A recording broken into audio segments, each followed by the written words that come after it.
জীবনের চলার পথে এমন কিছু আচরণ যা অন্যের বিরক্তির কারণ হয়ে দাঁড়ায়, এমন কিছু কারণ আমি ফাইন্ড আউট করেছি। আজকে বিস্তারিত আলোচনা করার চেষ্টা করব। এরকম 30টি কারণ, সাথে একটি বোনাস পয়েন্টও আমি অ্যাড করব। 1 নম্বর, কাউকে একসঙ্গে 3বারের বেশি কল দিবেন না। যদি সে কল 3বার দেওয়ার পরে না ধরে, তখন তাকে 15 মিনিট অথবা আধা ঘন্টা পরে আবার কল দিন। একটা মানুষ অনেক ব্যস্ত থাকতে পারে, বিশেষ করে অনেক সময় অনেকে দেখা যায় নামাজের সময় কল দেন। এটা কমন সেন্সের অভাব আমি বলি। একটা মানুষকে কখন কল দিবেন এটা চিন্তা করে নেবেন, টাইমটা ফিক্স করুন, চিন্তা করে নেন যে তাকে কল দেওয়া যাবে কি যাবে না। নাম্বার 2, ঋণ ধার করলে বা অবশ্যই সময়মতো ফেরত দিন। যদি ঋণদাতা ভুলে যায় তবুও ফেরত দিন, বা এমনভাবে পুষে দিন যাতে সে খুশি হয়ে যায়। অনেক সময় দেখা যায় আমরা বাংলাদেশিরা টাকা ধার নিলে ভুলিয়ে যাই যে তাকে দিতে হবে। অনেক সময় পাওনাদার ভিক্ষুকের মধ্যে এসে বলে যে ভাই টাকাটা কবে দিবেন, না দেবো। সে নেওয়ার সময় তো আপনি পা হাতে ধরে তার থেকে টাকাটা নিয়েছেন, পরে আপনার দেওয়ার সময় ফোন করলে ফোন ধরে না।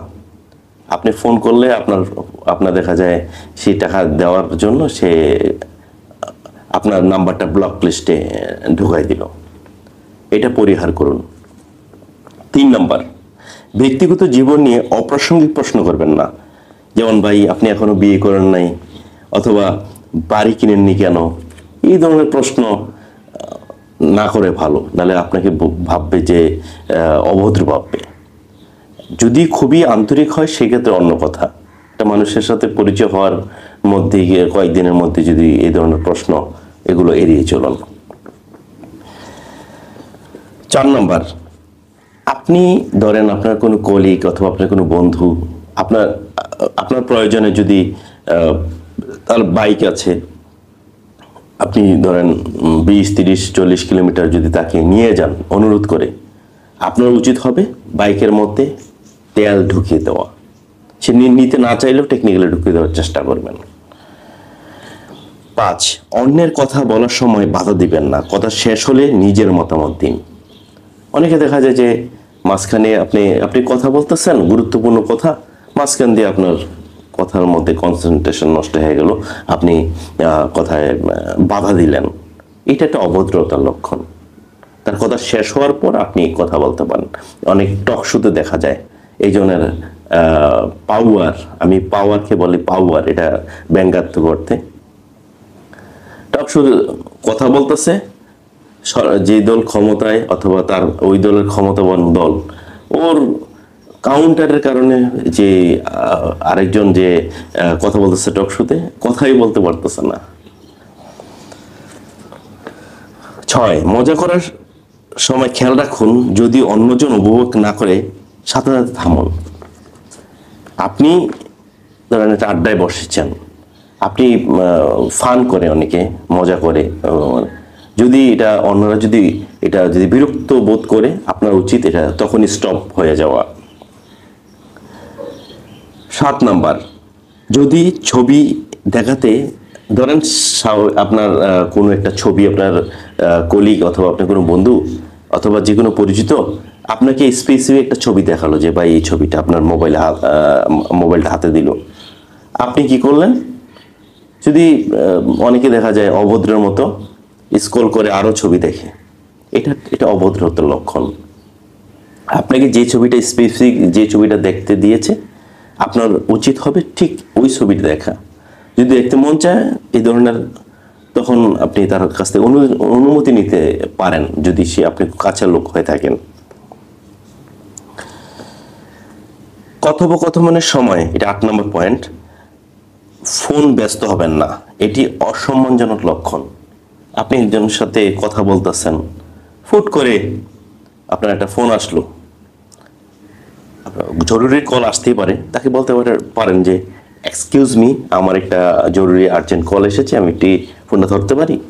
সে যতই আপনার নিচু লেভেলের হোক, আপনি তার থেকে ন্যূনতম অনুমতি নেওয়া উচিত।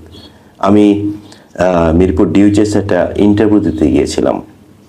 ইন্টারভিউ দেওয়ার সময় আমার ইন্টারভিউ নিল এমডি সাহেব। 5-7 মিনিট ছিলাম ইন্টারভিউ বোর্ডে, সাথে একজন ম্যানেজার ছিল। 80% টাইম সে মোবাইলে ব্যয় করলো। ফোন আসলো, আমি ঢোকার পর ফোন আসলো, এই ফোনেই সে শেষ করে দিল। আমাকে মনে হয় 20% সময় দিয়েছে, প্রশ্ন করেছে। মানে এই যে এটা কিন্তু ঠিক না। আপনি হইতে পারেন একটা কোম্পানির এমডি, তাই বললে তো যিনি আসছেন তিনি যোগ্য দেখেই তো আসছেন। যোগ্য না হোক, মানে যেমনই হোক না কেন, তাকে ন্যূনতম ইন্টারভিউ আপনি নেবেন, আপনার কোম্পানি একটা গুরুত্বপূর্ণ সিদ্ধান্ত নেবেন। আপনি যদি করেন, এই ফোনে ব্যস্ত থাকে, আপনি ফোনটা অন্য সময় করেন, ইন্টারভিউর সময় ইন্টারভিউ। যাই হোক, আমি ছোট মানুষ হয়ে বড় কথা বললাম, আমি এমডির নিয়ে কথা বলতে চাই না। 9 নম্বর পয়েন্ট, যা আপনাকে সরাসরি স্পর্শ করে না তাতে না জড়ান, নিজের কাজে মন দিন। আপনি দেখা যায় অনেক এখন বর্তমানে আমরা বিশেষ করে বাঙালিরা অন্যের বিষয়ে নাক গলাতে খুব পছন্দ করি। এটা আপনার বিষয় না, আপনি এর থেকে দূরে থাকুন। আপনি কেন নাক গলাতে যাবেন? অতি উৎসাহী হওয়া সব ক্ষেত্রে ভালো নয়। 10 নম্বর পয়েন্ট, অযাচিত উপদেশ দিবেন না। কেউ না চাইলে ব্যক্তিগত বিষয়ে হস্তক্ষেপ করবেন না। অনেকে দেখা যায় যে আরে আজাইরা শুধু উপদেশ দিয়ে যায়। এত উপদেশ দরকার নেই। যদি সে আপনার কাছ থেকে উপদেশ চায়, সেক্ষেত্রে আপনি উপদেশ দিতে পারেন। অযাচিত উপদেশ কি দরকার ভাই? আপনার কাছে চেয়েছে উপদেশ, যদি চায় অন্য কথা। 11 নম্বর পয়েন্ট, সবার সাথে সম্মান দিয়ে কথা বলুন, হোক সে রিক্সাওয়ালা বা আপনার অফিসের বস।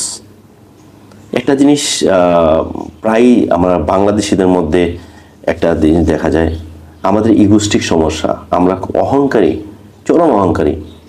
2 টাকার চাকরি করে হঠাৎ করে আপনার প্রমোশন হইল, দেখা যায় আমার থেকে মিনিমাম 8-9 বছর ছোট হবে একজন, সে অল্প বয়সে ট্যালেন্টের কারণে হয়তো বা তেলবাজি, এখন তো তেলবাজির কারণে তো অনেক সময় প্রমোশন ইনক্রিমেন্ট ভালো হয়, ভালো স্যালারি পাই তোমার সাবেক একটা কলিগ, এবং তার পোস্ট পজিশন অনেক উপরে। সে আমার নাম ধরে বলতো, এই আশফাক, আশফাক ভাই কম বলতো, আশফাক। মানে তো এইটা কিন্তু এটা ওই যে বলে ব্যবহারে বংশের পরিচয়। আপনি কিন্তু আমি যেমন আমি যে অফিসে চাকরি করি না কেন, ওই অফিসের দেখা যায় পিয়ন হোক, সিকিউরিটি গার্ড হোক, আমি চেষ্টা করি আমি সালাম দিতে। তারা দেখা যায় আমার উপর লেভেল, যদি আমার থেকে উপরের সারির যদি কোনো অফিসারও থাকে, দেখা যায় আমাকে সালাম দেয়, অবাক হয়ে যায়। কারণ হচ্ছে আমি তাদেরকে সম্মান করি, এই জন্য তারা আমাকে সম্মান করে। একটা জিনিস কি, সেটা রিস্কাওয়ালা হোক, একটা রিস্কাওয়ালাকে ডাকলেন, এ মামা যাবেন? আপনি যদি বলেন এই রিক্সাওয়ালা, এই যাবি, ওইদিকে যাবি, এই যে কথার মধ্যে জাস্ট একটা, এই জন্য সে অপমান বোধ করতে পারে। সে হোক সে রিক্সাওয়ালা, সে মুচি, তাকে সম্মান দিবেন। আপনি যদি তাকে সম্মান দেন তাহলে সম্মান পাবেন। 12 নম্বর, কারো বেতন, ব্যবসা, চাকরি নিয়ে সরাসরি প্রশ্ন করবেন না। 2টা অভদ্র প্রশ্ন আছে আমার জানা মতে। 1 নম্বর হচ্ছে মেয়েদের বয়স। আপনার যদি খুব কাছের যদি কেউ না হয়, তাহলে মেয়েরা বয়স নিয়ে প্রশ্নগুলি বিব্রত বোধ করে, এই জন্য তাদের বয়স নিয়ে কখনো বলবে না যে আপা আপনার বয়স কত, অথবা আন্টি আপনার বয়স কত। আরেকটা হচ্ছে আপনার খুব ক্লোজ যদি না হয়, মোটামুটি পরিচিত হোক, আপনি কখনোই কারো বেতন জিজ্ঞাসা করবেন না যে আপনি বেতন কত পান। এটা একটা অভদ্র প্রশ্ন। 13 নম্বর, কেউ পাসওয়ার্ড যদি কোনো পাসওয়ার্ড, হ্যাঁ যদি, কারণ অনেক সময় আপনার সাথে একজন কথা বলতেছে, কোনো কারণে তার পাসওয়ার্ড দেওয়া লাগলো, ফোনের হোক অথবা যে কোনো পাসওয়ার্ড দেওয়া লাগতেছে, আপনি যদি সে কি পাসওয়ার্ড দিচ্ছে আপনি যদি আর চোখে তাকান, এটা একটা অভদ্রতা। পাসওয়ার্ড দেওয়ার সময় উচিত আপনার চোখ অন্যদিকে করে ফেলা। আমার একটা অফিসে জব করতাম, সেখানে আমার এক দুজন কলিগ, আমি কি লিখতাম, ফেসবুক চালালে কি চালাচ্ছি, আমি কোনো কোটেশন দিলে মানে কি কিছু যদি অফিসিয়াল কাজ করছি পিছন দিকে আস্তে করে এটা সব সময় করতো। অনেকবার বলার পরেও তার অভ্যাস চেঞ্জ হয়নি। এটা একটা অভদ্রতার লক্ষণ। এসবগুলো ত্যাগ করা উচিত আমি মনে করি। উপকার এর মূল্যায়ন করুন, ছোট হোক বা বড়। এটা 15 নম্বর পয়েন্ট। যদি কেউ উপকার, ছোটখাটো উপকার হোক, আপনার যদি হঠাৎ করে কেউ পড়ে যাচ্ছিল, আপনি ধরে দিল, এক গ্লাস পানি দিল বা একটা কলম দিল, আপনার খুব প্রয়োজনে বা একটু কলমটা দেন, তাকে থ্যাংক ইউ দিবেন। ছোটখাটো উপকার হইলেও যদি উপকার করে, এই উপকারের প্রতিদান দেওয়ার চেষ্টা করবেন। তাই থ্যাংক ইউ দিলে আপনার টাকা খরচ হবে না। 16 নম্বর পয়েন্ট, বন্ধুত্বে সবসময় বড় অবদান বা আবদার আশা করবেন না। আপনার বন্ধু তাই বলে সে আপনাকে বিশাল বড় চাকরি দিবে, বিশাল টাকার উপকার করবে, এই ধরনের মেন্টালিটি নিয়ে বন্ধুত্ব হয় না। বন্ধুত্ব হচ্ছে আত্মার সম্পর্ক, তার সাথে লেনদেনের সম্পর্ক না। আপনি অনেকে তো স্বার্থের জন্য এখন বন্ধুত্ব করে মানুষ, প্রয়োজন ফুরিয়ে গেলে সেই বন্ধুত্ব শেষ। এই স্বার্থ দেখে কখনো বন্ধুত্ব করবেন না। বন্ধুত্ব করবেন মন থেকে, আত্মা থেকে, এবং তার থেকে কোনো কিছু আশা করবেন না। 17 নম্বর পয়েন্ট, সবসময় ফ্রি কিছু পাওয়ার আশা করবেন না। আমরা বাংলাদেশিরা ফ্রি খাইতে বেশি পছন্দ করি, সে আলগাত্তা হোক। কথার কথা, আপনি কারো কাছ থেকে মানে একটা জায়গায় গেলেন, এটা ফ্রি, সে হোক এটা ফ্যাক্টরির মালিক হোক, যে আমি আর এই আইসক্রিম ফ্যাক্টরিতে আসছি, আমার সে তো আইসক্রিম, আমাকে তো আইসক্রিম খাওয়াবে আজকে, অথবা চকলেট ফ্যাক্টরিতে আসছি, আমাকে তো চকলেটস দিবে আমার বাচ্চাদের জন্য, অথবা এইগুলো আশা করবেন না। সে যদি ইচ্ছে করে কিছু দেয় তাহলে এগুলো মাথায় ঢুকাবেন না। 18 নম্বর পয়েন্ট, কারো দোষ গোপন রাখুন, অপপ্রচার করবেন না। যদি আপনার কোলিগস হোক, আপনার বন্ধু হোক, যদি কোনো ভুল করতে, তো আর ইটস হিউম্যান, আপনার ভুল হতেই পারে, তাই বললে যে কোনো ভুল হলে আপনি সবাইকে বলে বেড়াবেন সে এই ভুলটা করেছে, ওই ভুলটা করেছেন, এগুলা কোয়ালিটিফুল লোকের লক্ষণ নয়। 19 নম্বর পয়েন্ট, হিংসা করবেন না। অন্যের সাফল্য দেখে অনুপ্রাণিত হয়েও নিজে চেষ্টা করুন। আমি একটা স্কুলে শিক্ষকতা করতাম, ওখানে তখন তো খুব ইয়ং ছিলাম, এনার্জেটিক ছিলাম, অনেক উদ্যম ছিল, খুব পরিশ্রমী ছিলাম তখন।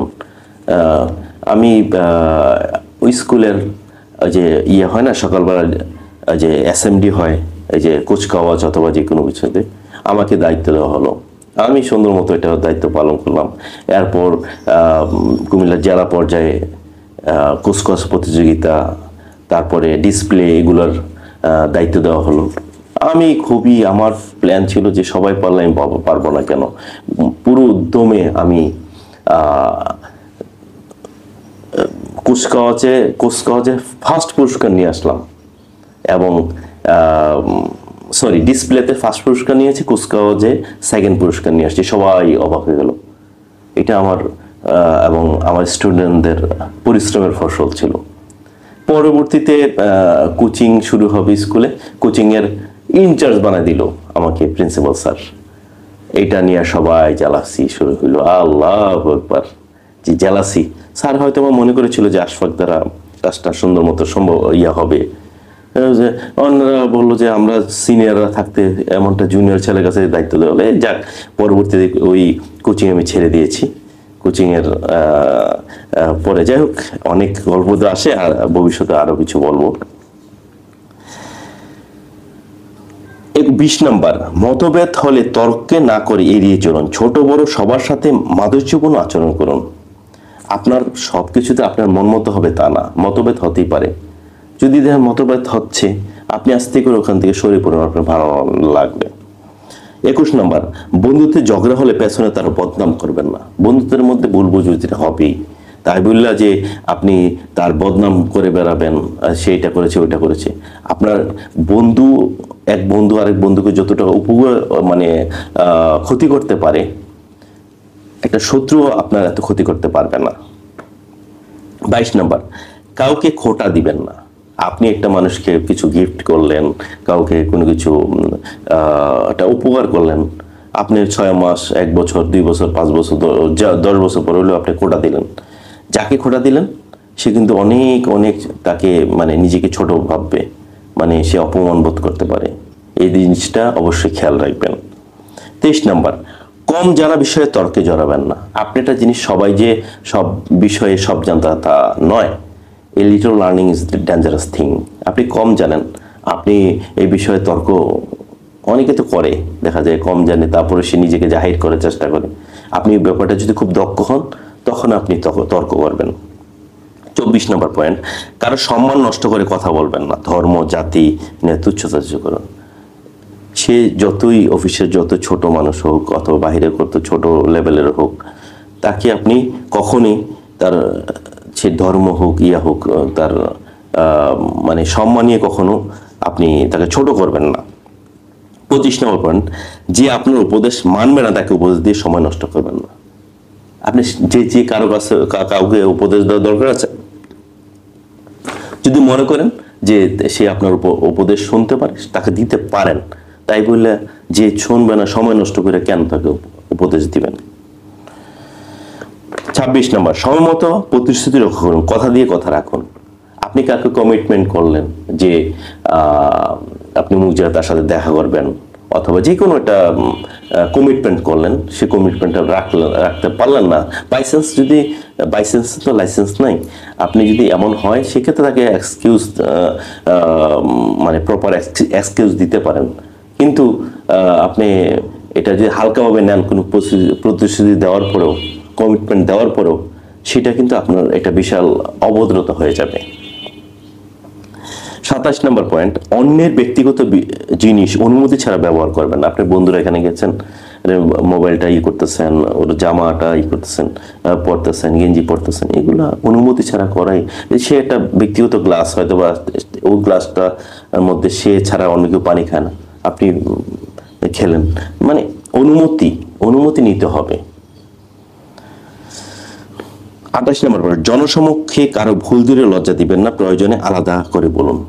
এই জিনিসটা একটা বড় ইম্পর্টেন্ট। আপনার ধরেন কেউ যদি ভুল করে, আপনি আড়ালে নিয়ে তাকে বলবেন যে তোমার এইটা ভুল হয়েছে।